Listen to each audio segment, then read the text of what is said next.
ಬದಲಿಗೆ ನನ್ನ ಆರ್ಮಿ ಬಗ್ಗೆ ನಾನು ಮಾತಾಡ್ತಾ ಇದ್ದೇನೆ, ನನ್ನ ಎಕ್ಸಾಕ್ಟ್ಲಿ ಏರ್ ಫೋರ್ಸ್ ಬಗ್ಗೆ ನಾನು ಮಾತಾಡ್ತಾ ಇದ್ದೇನೆ.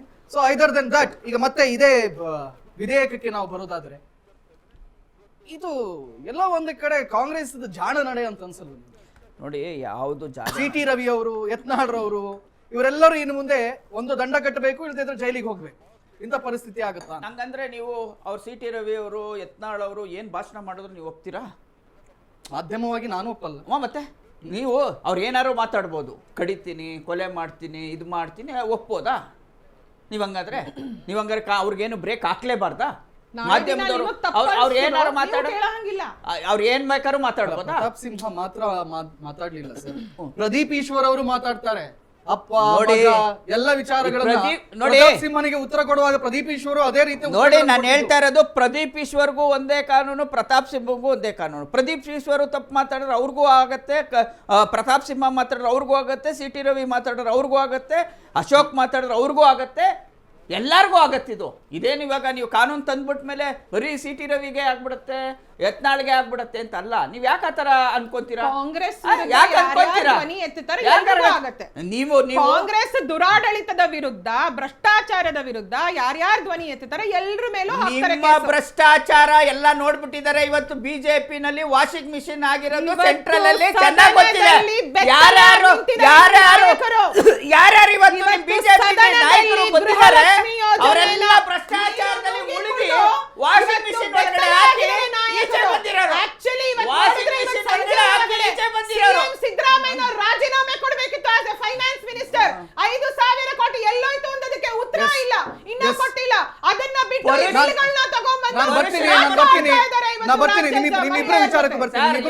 ಪರಶುರಾಮನ್ ಪ್ರತಿಮೆ ಏನಾಯ್ತು ಕೇಳಿ ಇವ್ರಿಗೆ.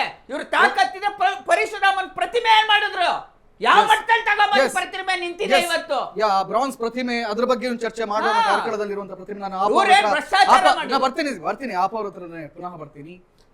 ಎಲ್ಲ ಒಂದ್ ಕಡೆ ಕಾಂಗ್ರೆಸ್ ಇದನ್ನ ತರ್ತಾ ಇರೋದ್ರಿಂದ ಆಪಿಗೆ ಇದನ್ನ ವಿರೋಧ ಮಾಡಕ್ಕೆ ಸ್ವಲ್ಪ ಕಷ್ಟ ಆಗ್ತಾ ಇದೆ. ಇಲ್ಲದೆ ಇದ್ರೆ ಇದನ್ನ ದೃಢವಾಗಿ ವಿರೋಧ ಮಾಡಬಹುದಾಗಿತ್ತು. ಇದು ಎಲ್ಲ ಒಂದ್ ಕಡೆ ಹಿಂಗಾಗ್ಬಿಟ್ಟಿದೆ, ಈಚೆನೂ ಅಲ್ಲ ಆಚೆನೂ ಅಲ್ಲ ಅಂತ ಹೇಳಿ. ಇಲ್ಲ ಸರ್, ನಾವು ಕಾಂಗ್ರೆಸ್ ಪರ ಇಲ್ವೇ ಇಲ್ಲೋ. ನಾವು ಖಂಡಿತವಾಗ್ಲೂ ನಾವು ಇವಾಗ ಇಂಡಿಪೆಂಡೆಂಟ್ ಆಗಿದ್ದೀವಿ. ನಾವು ಕಾಂಗ್ರೆಸ್ಗೆ ಯಾವುದೇ ರೀತಿ ಸಪೋರ್ಟ್ ಮಾಡ್ತಾ ಇಲ್ಲ ಸರ್. ಇದನ್ನು ತಗೊಂಡು ಬರಲಿ, ಬೇಡ ಅಂತೇಳಲ್ಲ. ಎಲ್ಲಿಗೆ ಬರಬೇಕು? ಸದನದಲ್ಲಿ ಬರಬೇಕು.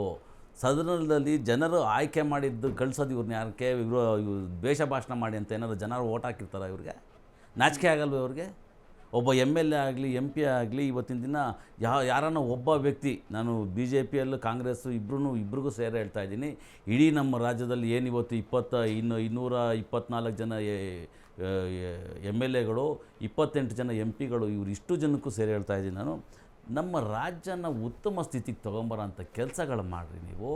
ಇವತ್ತು ಸುಮಾರು ನಾನೊಂದು 30 ವರ್ಷದಿಂದ ನೋಡ್ತಾ ಇದ್ದೀನಿ ಸರ್. ಹಿಂದೆ ಚೆನ್ನಾಗಿತ್ತು, ಒಂಥರ ನಾರ್ಮಲಾಗಿ ಎಲ್ಲರೂ ಜೀವನ ಮಾಡ್ಬೇಕಿತ್ತು.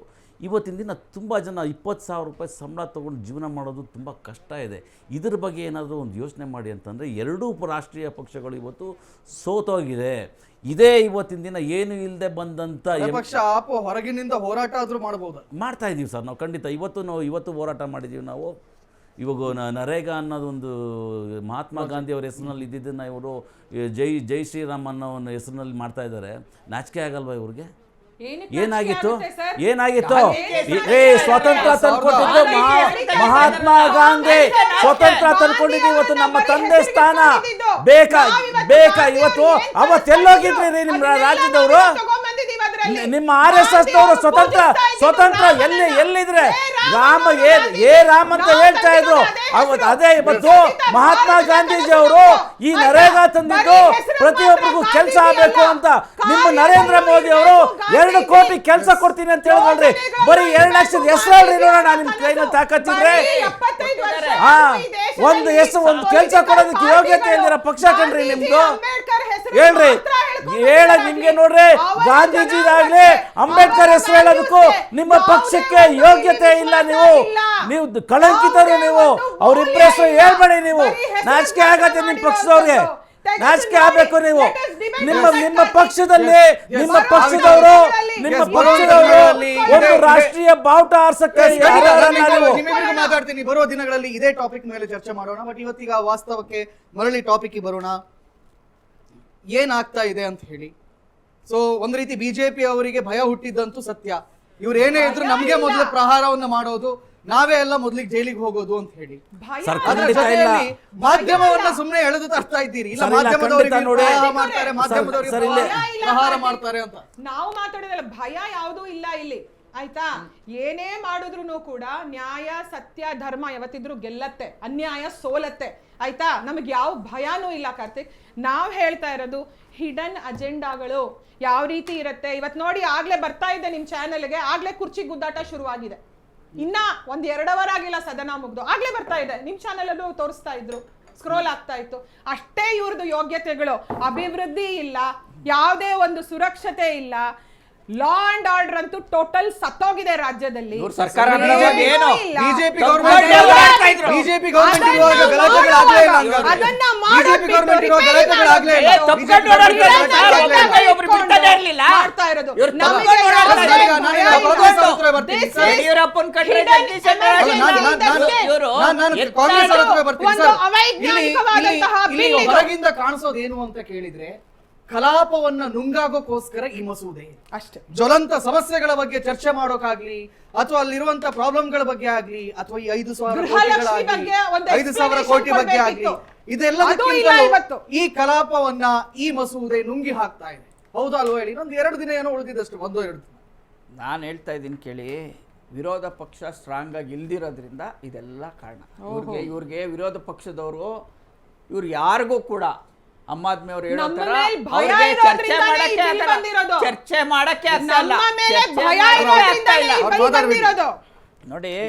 ಚರ್ಚೆ ಇವ್ರಿಗೆ ಬಿಲ್ ತಂದಿರೋದು, ಇವ್ರಿಗೆ ಯಾಕೆ ಭಯ ಬರ್ಬೇಕು?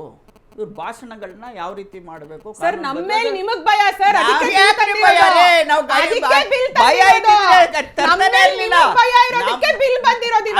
ನೀವು ಯಾರು ಬೇಕಾದ್ರೂ ಭಾಷಣ ಮಾಡುವಾಗ ತಲೆ ಬಂತು, ಯಾರು ಮಾತಾಡೋಂಗಿಲ್ಲ ರಾಜ್ಯದಲ್ಲಿ. ತಲೆ ಕಡೀರಿ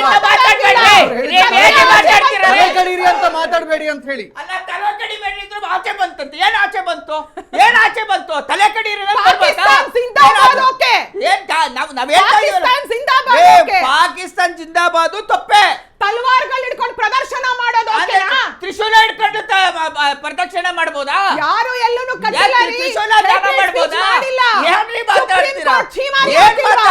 ಸುಪ್ರೀಂ ಕೋರ್ಟ್ ಛೀಮಾರಿ ಹಾಕಿದೆ, ಪರ್ಮಿಷನ್ ಕೊಟ್ಟಿದೆ ಹೈಕೋರ್ಟ್ RSS ಪಥಸಂಚಲನಕ್ಕೆ. ಇನ್ನೂ ಛೀಮಾರಿ ಬೇಕಾ?